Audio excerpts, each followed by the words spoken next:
Hey guys, what's going on? It's Thursday night steak night in Las Vegas. I gotta eat steak at least once a week, and today we're gonna go check out Scotch 80 Prime Steakhouse in the Palms Casino. This is my first time eating there, so let's go and see what it's like. This restaurant is located on the east side of the building, right next to the VIP lounge.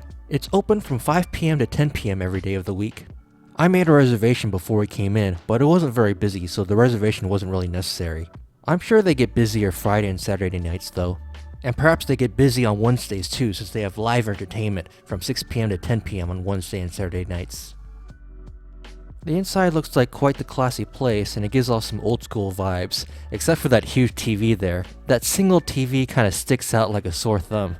They're also supposed to have a dress code, but it's not enforced. I saw people come in with t-shirt and shorts, and another guy wearing a do-rag and a basketball jersey. Seeing as how the place was practically empty, they ain't gonna turn away someone for how they're dressed.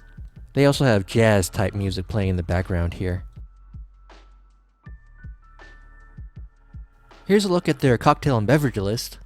Looks like around $16-17 for a cocktail here. They have this cognac here that's $120 for half an ounce. I don't think I could ever spend that much on a sip of alcohol. I looked this brand up and you can get a bottle of this for $4,000 at the liquor store. Here's a look at their menu. The Palms recently reopened after being shut down for 2 years, so the chef of this restaurant and the menu is completely different from what it was pre-pandemic. Looking through the menu, I can see it has quite the Asian flair to it, like the fries being served with gochujang ketchup and the lobster fried rice. I've never seen fried rice being offered as a side at a steakhouse before. We'll have to try that out. Every meal gets served with complimentary bread. This is a Japanese butter bread, and it's baked into separate sections so it's super easy to pull apart. It was really soft and moist. It already has a lot of butter, but I just had to put more on it. My arteries aren't going to be too happy, but it's worth it. The next thing that came out was the complimentary Amuse Buche, just a small bite meant to whet the appetite. It had a spoonful of king crab on top of some soup. This was really nice and slightly spicy. Actually, I like this a lot.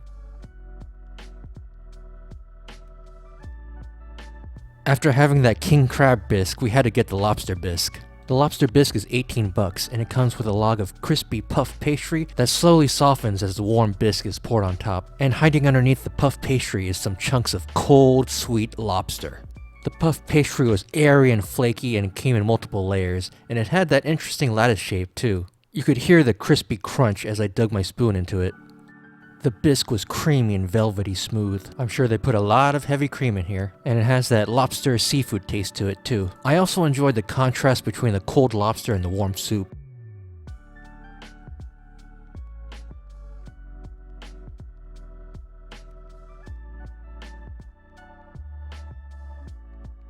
For our appetizer, we got the Rainbow Tiradito for $21. It comes with 3 different types of fish: bluefin tuna, Japanese hamachi, and Faroe Island salmon. It's sliced into pieces like sashimi, and you only get 2 slices of each kind of fish. And on top of that, we have some crispy taro and a mix of pickled papaya and peppers on top. And the sauce is a jackfruit leche de tigre. I enjoy the textures of the soft and delicate raw fish, mixed with the crispy veggies and taro. And the sauce had a really sweet, spicy, and citrusy flavor to it. The fish tasted fresh, no hint of fishy flavor to it at all. Each one tasted pretty similar to me because the flavor of the sauce was so strong, and each one had silky smooth textures to it. This is my first time eating Tiradito, but it actually tastes very similar to ceviche.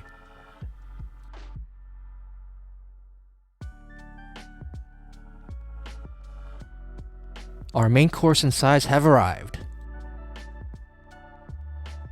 For our main course, we ordered the 18-ounce bone-in prime New York strip for $78. We ordered it medium rare, and the waiter gave us the option of having it pre-cut like this or being served whole. The waiter said it was better like this, so I just went with his suggestion. On the side, there's some vine-ripened tomatoes, roasted garlic, and really sweet caramelized onions. I believe the steak is dry aged as well, but I'm not certain how many days it's dry aged for. You could definitely taste that it was dry aged though. It had a slight funky, almost cheesy taste to it. It was pretty tender, but not the most tender steak that I've eaten, and all its juices was spilling out into the plate too. I think I should have just ordered it whole to preserve all the juices inside. They give you this side of salt here so you can act like Salt Bae and sprinkle some extra salt on your steak if you want. It was a thick cut of meat, and I definitely think it could have used some extra salt.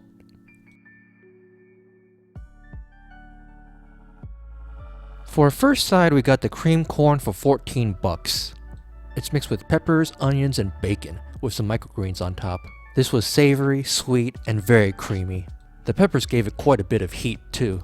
And it seems like the corn was grilled too. I did taste a slight charred and smoky flavor to the corn.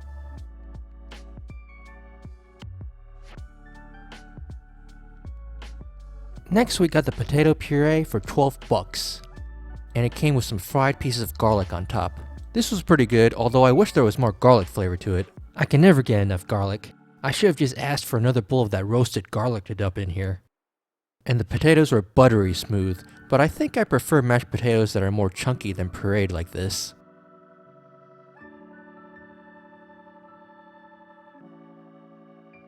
For our next side, we got the lobster fried rice for 22 bucks.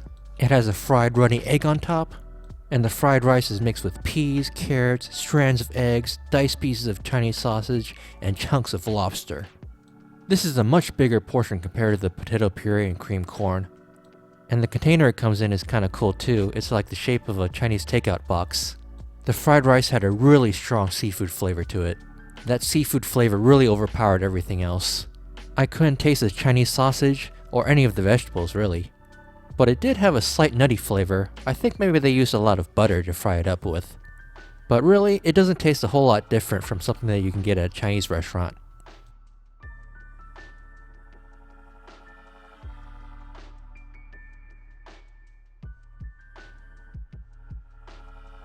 For our last side, we got the Millionaire's Maccheroni for 19 bucks. This looks pretty dang fancy. It has a gold leaf on top with a runny egg and Parmesan cheese fanned out on the sides.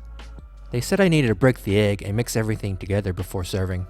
I wish the bowl was bigger because I was making a huge mess trying to mix it all together. But that egg yolk just melted right into the macaroni and just took the richness level up to 100. This was extremely rich and creamy and luxurious.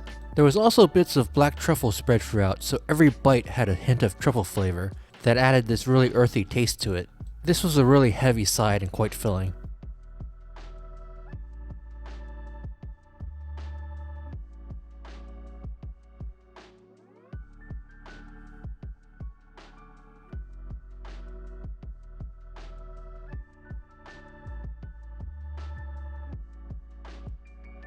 That was a big plate of food, but somehow I was able to finish it all and still have room for dessert.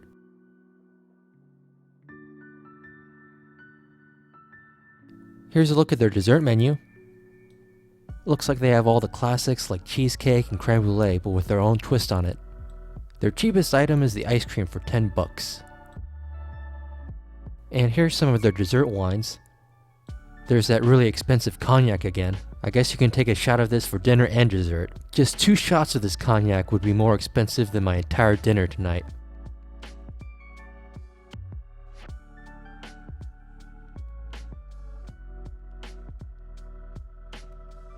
We decided to get the Fireball Smores for dessert. It has a marshmallow chocolate cake surrounded by chocolate dome with a graham cracker ice cream. And it gets flambéed so you get that melty chocolatey goodness all over that cake. This was ultra decadent. And there was a subtle flavor of alcohol in this from the flambé.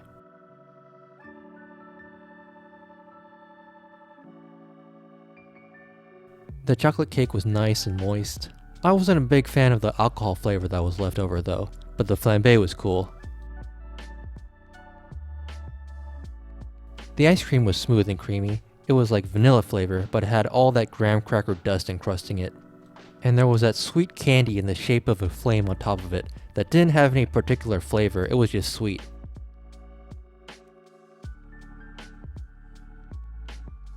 The waitstaff here was very attentive and we had 2 waiters serving us the entire time. One helped to refill waters, bus and clean the tables, and the other helped to take orders. They also used some special scooper thing to help clean the crumbs off the table. I read some reviews online saying that the service was bad, but luckily I didn't have any problems with that. All the food came out pretty quickly. The prices are pretty comparable to the Strip, and actually even more expensive compared to certain steakhouses. I thought it would be cheaper since it's off the Strip. Overall, not a bad place, but it is very expensive for what you're getting.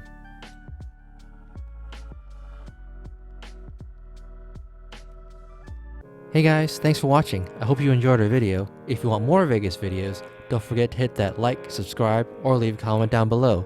Tell us what your favorite steakhouse is in Las Vegas.